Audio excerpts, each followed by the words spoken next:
DNA मित्रों, पटना से रांची की दूरी सिर्फ 325 किलोमीटर है। कभी दोनों शहरों का एक ही राज्य हुआ करता था, लेकिन बंटवारे के बाद रांची को झारखंड की राजधानी बना दिया गया। इस समय रांची छात्र आंदोलन की वजह से चर्चा में है। वहां एक बड़ी विचित्र सी खगोलीय घटना हुई है। बहुत बड़ी खगोलीय घटना हुई है रांची में। रांची का जयपाल सिंह मुंडा स्टेडियम अचानक से अदृश्य हो गया। आप सुनकर के हैरत में पड़ जाएंगे, लेकिन यह सच है।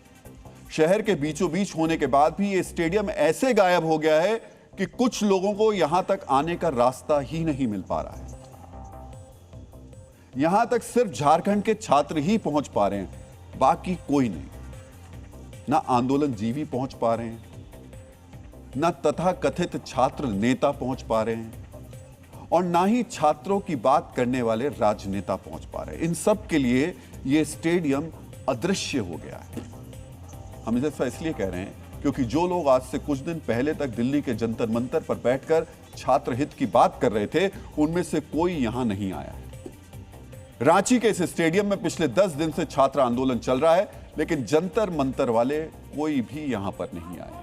आपको यह जानना चाहिए कि धूप और बारिश में 10 दिन से खड़े इन छात्रों को झारखंड सरकार नजरअंदाज क्यों कर रही है, और सरकार के इस रवैये के बाद छात्रों का यह आंदोलन कैसे आगे बढ़ेगा। लेकिन सबसे पहले आपको देखना चाहिए कि दिल्ली में आंदोलन के जरिए इंस्टेंट नेता बने कुछ लोग यहां पहुंच क्यों नहीं पा रहे। मित्रों, आप समझ गए होंगे कि हम किन की बात कर रहे हैं। कॉकरोच जनता पार्टी के संस्थापक अभिजीत दीपके ने अपने एक्स अकाउंट से एक वीडियो पोस्ट किया, जिसमें वो रांची के आंदोलनकारी छात्रों से संवाद कर रहे हैं। अभिजीत दीपके ने छात्रों के साथ वीडियो कॉल का 1 मिनट 11 सेकंड का ये वीडियो शेयर किया है। ये उनके एक्स हैंडल से शेयर किया गया है, और ये 1 मिनट 11 सेकंड का वो वीडियो है जिसमें वो रांची में जो आंदोलन कर रहे छात्र हैं उनसे बात कर रहे हैं। इस वीडियो में अभिजीत दीपके आंदोलन को नैतिक समर्थन दे रहे हैं। दीपके कह रहे हैं कि छात्रों के साथ वो खड़े हुए हैं, लेकिन इसी संवाद का एक दूसरा एंगल आपको देखना चाहिए, जिसमें छात्र अभिजीत दीपके को अपने साथ बैठने की विनती कर रहे हैं। रांची में बैठे छात्र अभिजीत दीपके से रांची आने का आग्रह कर रहे हैं, लेकिन अभिजीत दीपके कह रहे हैं कि उनकी तबीयत बिगड़ी हुई है। मित्रों, उनकी तबीयत बिगड़ी है, उन्हें आराम करने की जरूरत है, लेकिन उन्हें उस वक्त भी आराम करने की जरूरत है जब वो इसी दौरान बैक टू बैक इंटरव्यू दे रहे हैं। इसी वीडियो कॉल पर दीपके के साथी आशुतोष रांका भी मौजूद थे। जंतर मंतर पर आंदोलन के बाद रांका भी एक बड़ा चेहरा बन गए। क्या आशुतोष रांका को भी रांची जाकर छात्रों का हौसला नहीं बढ़ाना चाहिए? क्या सौरभ दास को रांची के छात्रों का दर्द जानने के लिए तुरंत रवाना नहीं होना चाहिए? मित्रों, हम दिल्ली से रांची की इस दूरी का जिक्र कर रहे हैं, जो वीडियो कॉल के जरिए तो तय कर ली जा रही है, लेकिन वहां कोई जा नहीं पा रहा। कॉकरोच जनता पार्टी के इस नैतिक समर्थन पर रांची में बैठे आंदोलनकारी छात्र क्या कह रहे हैं, आपको ये भी देखना चाहिए। अभिजीत दीपके सर से बात हुई थी, उन्होंने कहा कि मैं नैतिक समर्थन दे रहा हूँ आपके आंदोलन को। मेरी तबीयत खराब है, वरना मैं फिजिकली अपेयर होता, पर वो आ नहीं रहे। ये बात स्पष्ट है। देश के तमाम बुद्धिजीवियों को आह्वान करना चाहता हूँ कि नीट के स्टूडेंट्स का जिस प्रकार से आप लोगों ने साथ दिया, हम भी आप ही के स्टूडेंट्स हैं, आप ही के बच्चे हैं। हमारे ऊपर भी देखिए, हम बारिश में भीग करके अपने हक की मांग कर रहे हैं। और एक बात बिल्कुल स्पष्ट है, हमारे आंदोलन की जो सबसे बड़ी बात है कि कोई एक भी अपशब्द भाषा का प्रयोग नहीं करेगा। आप घुमा करके देख लीजिए, सारे आंदोलन में हमने सिर्फ और सिर्फ सभ्य भाषा के साथ अपनी जायज़ मांगों को रखा है, तो कृपया हमारी भी सुने। एक बात लेकिन सच में समझ में नहीं आ रही है, 10 दिन बीत चुके हैं। छात्रों की आवाज बनने वाले, छात्रों के नाम पर संघर्ष की बात कहने वाले तमाम नेता जा क्यों नहीं रहे वहां पर? ऐसे ये छात्र अछूत क्यों हो गए? और सबसे महत्वपूर्ण बात यह है, जंतर मंतर पर जो प्रदर्शन हुआ था, जो मंच पर लोग खड़े थे, मुझे लगता है गिनती के लोग होंगे जिन्होंने उस वक्त नीट की परीक्षा दी होगी इस साल। यहां हर वो व्यक्ति बैठा हुआ है, इनमें से कोई भी ऐसा व्यक्ति नहीं है जो कि इस धांधली का भुक्तभोगी ना हो। हर वो व्यक्ति बैठा हुआ है जिसने इस धांधली से अपने परिवार, अपने बाकी जो भी उसकी जिंदगी का हिस्सा है, उसको किसी ना किसी तरीके से नुकसान में खोया हो। और उन व्यक्तियों के साथ खड़े होने में हर किसी को आपत्ति हो रही है। वीडियो कॉल करके सिर्फ और सिर्फ नैतिक समर्थन दिया जा रहा है। डीएनए मित्रों, कॉकरोच जनता पार्टी के सूरमाओं के साथ साथ देश की राजनीतिक पार्टियों के लिए भी रांची का जयपाल सिंह मुंडा स्टेडियम मानो अदृश्य हो गया है। जो नेता जंतर मंतर पर जमावड़ा लगाकर बैठे रहते थे, वो इन छात्रों की सुध तक लेने नहीं आ रहे हैं। लेकिन आपको देखना चाहिए छात्र अकेले अपने दम पर कैसे डटे हुए हैं। कल रात से रांची में रुक रुक कर बारिश हो रही है, लेकिन छात्र टस से मस नहीं हुए हैं। स्थिति यह है कि छात्रों को यहां टेंट बनाने की परमिशन तक नहीं दी गई है। छात्र मूसलाधार बारिश में तिरपाल पकड़कर खड़े हैं। आंदोलन के 10वें दिन आज यहां एक बार फिर छात्रों की भारी भीड़ जमा है और यह भीड़ हर गुजरते दिन के साथ बढ़ती जा रही है। आज इस आंदोलन से एक बड़ा अपडेट यह है कि सरकार तक अपनी बात को पहुंचाने के लिए एक छात्र नेता आमरण अनशन पर बैठ गए हैं। छात्र नेता देवेंद्र महतो ने सरकार को अल्टीमेटम दिया है कि जब तक छात्रों की मांगें नहीं मानी जाएंगी तब तक उनका आमरण अनशन जारी रहेगा। हम राज्य के तमाम छात्रों को मनोबल को बनाए रखने के लिए, उसके विश्वास को बनाए रखने के लिए आज हम अन्न का त्याग कर रहे हैं, भूख हड़ताल पर बैठ रहे हैं। ये मेरा अनिश्चितकालीन है जब तक हमारा मांग पत्र आपका 20 जुलाई को जो मुख्यमंत्री को सौंपे हैं और 7 जुलाई और 21 जुलाई को जो महामहिम राज्यपाल जी को सौंपे हैं, वो सारे मांग जब तक पूरा नहीं होगा तब तक हम अन्न को ग्रहण नहीं करेंगे। रांची में छात्र 10 दिनों से डटे हुए हैं, लेकिन सरकार ने अभी तक इनकी कोई सुध नहीं ली है। जयपाल सिंह मुंडा स्टेडियम से सिर्फ 5 किलोमीटर दूर मुख्यमंत्री का आवास है, लेकिन इनकी आवाज वहां तक पहुंच नहीं पा रही है, या फिर मुख्यमंत्री हेमंत सोरेन जी इन आवाजों को अनसुना कर रहे हैं। सवाल उठता है, क्या हेमंत सोरेन इस इंतजार में है कि यह आंदोलन दम तोड़ देगा? क्या झारखंड सरकार इस इंतजार में है कि छात्र धूप, बारिश और मच्छरों से लड़ते लड़ते खुद ही हार मान लेंगे और एक दिन चुपचाप अपनी किताबें उठाकर वापस अपने 10 बाई 10 के कमरों में लौट जाएंगे? हम चाहते हैं कि झारखंड के मुख्यमंत्री छात्रों की बातें बहुत ही ध्यान से सुने। अफसोस इस राज्य में कि हम लोग इस राज्य में पैदा लेकर ये हम लोग गलत किए हैं क्या? हम लोग सरकार से कुछ नहीं मांगते सर, हम लोग अधिकार मांग रहे हैं। आपकी आंखों में आंसू हैं, धैर्य रखिएगा। धैर्य तो रखे हुए हैं सर। धैर्य तो रात से जब बारिश हो रही थी ना, तो बारिश की हर एक बूंद, टपकती बूंदें ये सवाल पूछ रही हो हम लोग से कि क्या न्याय मिलेगा या छोड़ के जाओगे। मैंने हर एक टपकती बूंदे को मैंने अपने शरीर से भिगोया और कहा कि नहीं, जब तक न्याय नहीं मिलेगा तब तक लड़ूंगा और जीत कर ही वापस जाऊंगा। अभी तक इस मुद्दे में हम लोगों का कोई भी कन्वर्सेशन इस चीज़ को लेकर के ऑफिशियल नहीं हुआ है। कल सिर्फ कुमार राजा भैया जो कि कांग्रेस के नेता हैं, उनके एक डेलीगेशन हम लोगों से मिली थी। उन्होंने हमें आश्वस्त किया कि आपके मांग को हम अपने सीनियर अथॉरिटीज़ तक पहुंचाएंगे, वहां से फिर सरकार तक वो बात पहुंचेगी।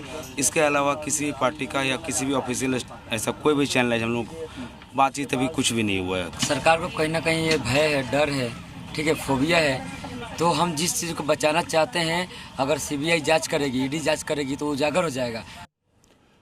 झारखंड की अगली पीढ़ी अपने हक के लिए आंदोलन कर रही है, लेकिन इनकी आवाज कोई सुनने को तैयार नहीं है। कोई बड़ा चेहरा इनकी आवाज बनने को तैयार नहीं है। यहां उन हस्तियों की भीड़ नहीं पहुंच रही जो जंतर मंतर पर पहुंच रहे थे। सोशल मीडिया के वो धुरंधर इनका हैशटैग ट्रेंड नहीं करवा रहे, जो जंतर मंतर के दौरान जुटे हुए थे। ऐसे में सवाल उठता है, इस आंदोलन में किस बात की कमी रह गई? किस बात की कमी रह गई? सबसे बड़ा सस्पेंस यह है कि जंतर मंतर पर पलक झपकते ही प्रकट होने वाले नेता, अभिनेता और धुरंधर यूट्यूब पत्रकार यहां क्यों नहीं पहुंच रहे हैं? मित्रों, आपको इसकी वजह समझनी चाहिए।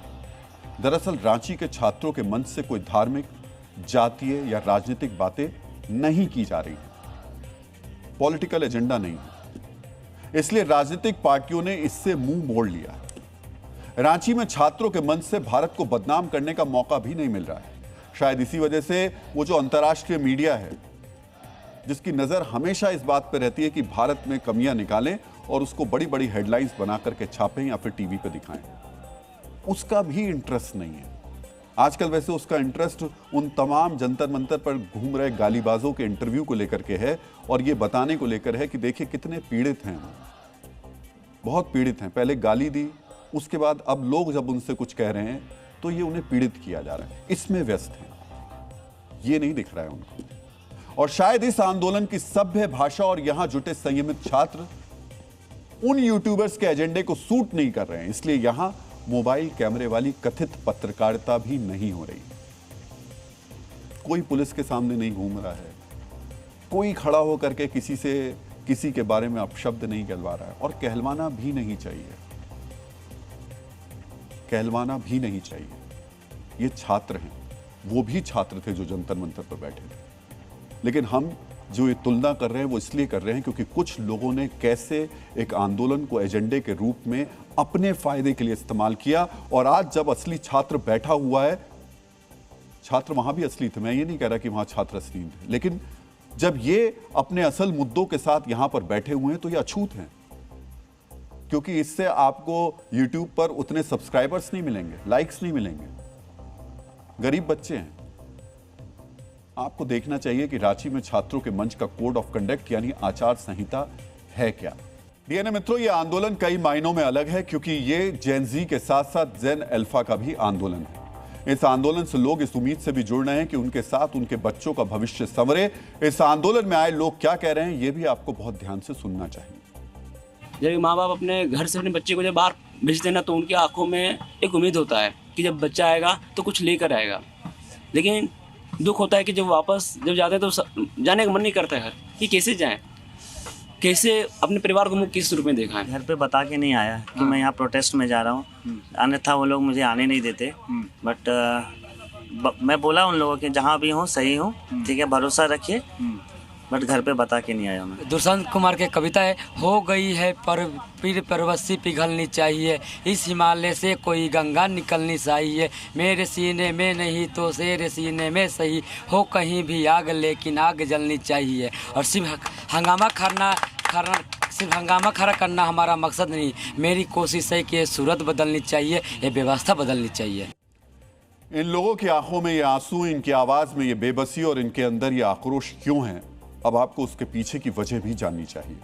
कागजों पर झारखंड देश में तीसरा सबसे कम बेरोजगारी वाला राज्य है, सबसे कम, लेकिन जमीनी आंकड़े कुछ और ही कहानी बयां कर रहे हैं।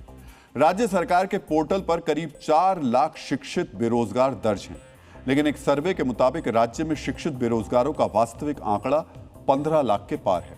सर्वे के मुताबिक 49% लोगों ने सरकारी नौकरी की संभावना को बहुत कम बताया, वहीं 21% अब नाउम्मीद हो गए हैं। मित्रों, झारखंड की एक विडंबना यह भी है कि राज्य में 2,75,000 सरकारी पद खाली हैं, लेकिन भर्ती मशीनरी सिंडिकेट एजेंसी और नेक्सस में ये फंसी हुई है, जिससे परीक्षाएं कोर्ट कचहरी और सीआईडी जांच में अटक गई हैं। झारखंड में परीक्षाओं में अनियमितता के आंकड़े क्यों बढ़ते जा रहे हैं, आपको उसकी एक वजह भी जाननी चाहिए। झारखंड में जेपीएससी और जेएसएससी की परीक्षा का संचालन निजी एजेंसी करती है।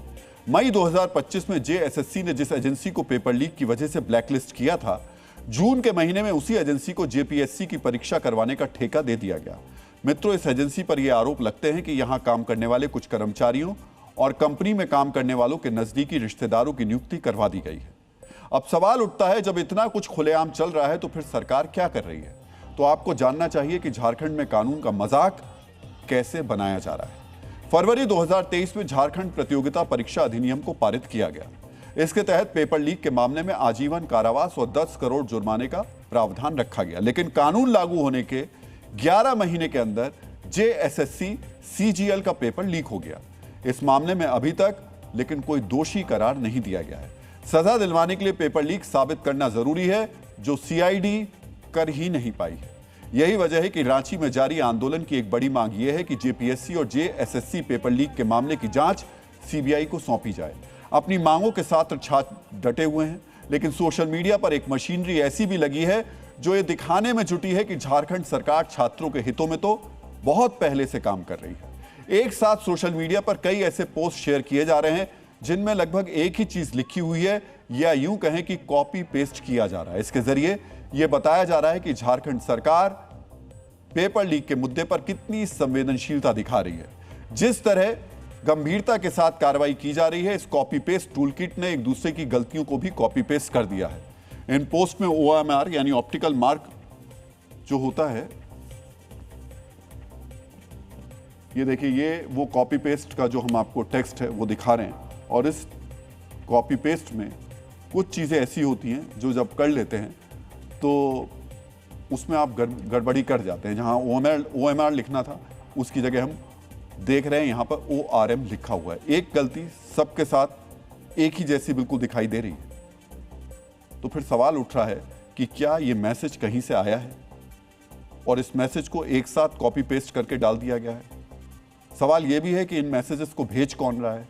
क्या ये छात्रों के आंदोलन को दबाने की कोई साजिश है? मतलब बड़ी अजीब सी स्थिति है। आप सोचिए, एक तरफ जंतर मंतर था जहां पर बॉलीवुड की अभिनेत्रियां, वहां के संगीतकार, प्रकाश राज वहां से साउथ से चलकर यहां पहुंच रहे थे, नेता पहुंच रहे थे, आ करके सोशल मीडिया तो इस स्थिति में था कि आप खोलिए तो आप शब्दों से लेकर तमाम चीजें सिर्फ और सिर्फ वहीं दिख रही थी। यहां उल्टा दिख रहा है। यहां अब इनके आंदोलन को दबाने के लिए और ये बताने के लिए अरे ऐसा कुछ भी नहीं है, बहुत मामूली सी बात है। सरकार तो पहले से बहुत प्रयास कर रही है, सरकार ने बहुत काम किए, बाकायदा कॉपी पेस्ट करके नैरेटिव बनाने की कोशिश की जा रही है सोशल मीडिया पर इस आंदोलन को छोटा दिखाने और बताने के लिए। मित्रों, इन प्रयासों के बीच आंदोलन को अनिश्चित काल तक चलाने का अल्टीमेटम दे दिया है, लेकिन सरकार की तरफ से संवाद स्थापित करने के बजाय क्या कहा जा रहा है, आपको बहुत ही ध्यान से देखना और सुनना चाहिए। कार्रवाई लगातार हो रही है, वही तो संवाद होता है। नहीं तो फिर संवाद तो उस तरह का होगा जिस तरह का सोनम वांगचुक के साथ हुआ। उसके बाद की परिस्थितियां क्या हुई, इसलिए संवाद स्थापित है। जेएमएम महासचिव के इस बयान को क्या माना जाए? सुप्रियो भट्टाचार्य कह रहे हैं कि संवाद उस तरह होगा जिस तरह सोनम वांगचुक के साथ हुआ। तो क्या सरकार छात्रों को यह मैसेज दे रही है कि छात्रों को भी सोनम वांगचुक की तरह 26 दिनों तक अनशन करना पड़ेगा? डियर मित्रों, दिल्ली आंदोलन के दौरान एनडीए सरकार ने 26 दिन बाद सोनम वांगचुक से बात की थी। इसी तर्ज पर जेएमएम के नेता कह रहे हैं कि छात्रों से ऐसे ही बात की जाएगी। अरे भाई, ये बदले का खेल चल रहा है क्या? और अगर आप लोग बदले की राजनीति कर रहे हैं तो आपस में कर लीजिए, आप एनडीए से कर लीजिए, बीजेपी के लोगों से आपस में आप कीजिए ना बदले की राजनीति। ये छात्रों के साथ क्यों बदले की राजनीति की जा रही है? छात्र इसमें क्यों पिस रहे हैं? अजीब स्थिति है इस देश में। अगर आरोप दूसरी सरकार पर लगे तो नेता इस्तीफा मांगने में सबसे आगे खड़े रहते हैं, लेकिन बात जब खुद पर आती है, अपनी सरकार में हुई धांधली पर आती है, तो छात्रों से अनशन पर बैठने को कह देते हैं। जेएमएम के महासचिव के साथ साथ कर्नाटक के गृह मंत्री प्रियांक खड़गे ने भी छात्रों को अनशन पर बैठने की बात कही है। उन्होंने भी छात्रों को खिलौना समझ लिया है। उन्हें लगता है कि आंदोलनकारियों के साथ जैसा बर्ताव एनडीए सरकार ने किया, वही कांग्रेस और महागठबंधन की सरकार भी करेगी। कर्नाटक के विजयपुरा में सिपाही भर्ती परीक्षा में अनियमितता के आरोप लगे। आरोप है कि ओएमआर शीट और प्रश्न पत्र का नंबर मैच नहीं हुआ, जिसके बाद कई अभ्यर्थी एग्जाम सेंटर से बाहर निकल गए। इस दौरान खूब हंगामा हुआ। अभ्यर्थियों ने कर्नाटक सरकार में मंत्री प्रियांक खड़गे का इस्तीफा मांगा। जब खड़गे साहब से पूछा गया क्या वो इस्तीफा देंगे, तो उन्होंने क्या कहा, उसे आपको बहुत ही ध्यान से सुनना चाहिए। हाँ, मैं इस्तीफा दे दूंगा। पहले उन्हें 25 दिन तक भूख हड़ताल करने दीजिए। अगर वो नहीं मानेंगे तो हम लाठीचार्ज करेंगे और फिर मैं इस्तीफा दे दूंगा। मंत्री जी हैं, अब ये व्यंग्यात्मक तौर में ये बात कह रहे थे या गंभीरता से ये बात कह रहे थे? पर ये कह रहे हैं कि आप पहले अनशन करिए, लंबा अनशन करिए, उसके बाद हम लाठीचार्ज करेंगे और उसके बाद मैं इस्तीफा दूंगा। ये गंभीरता है युवाओं को लेकर के।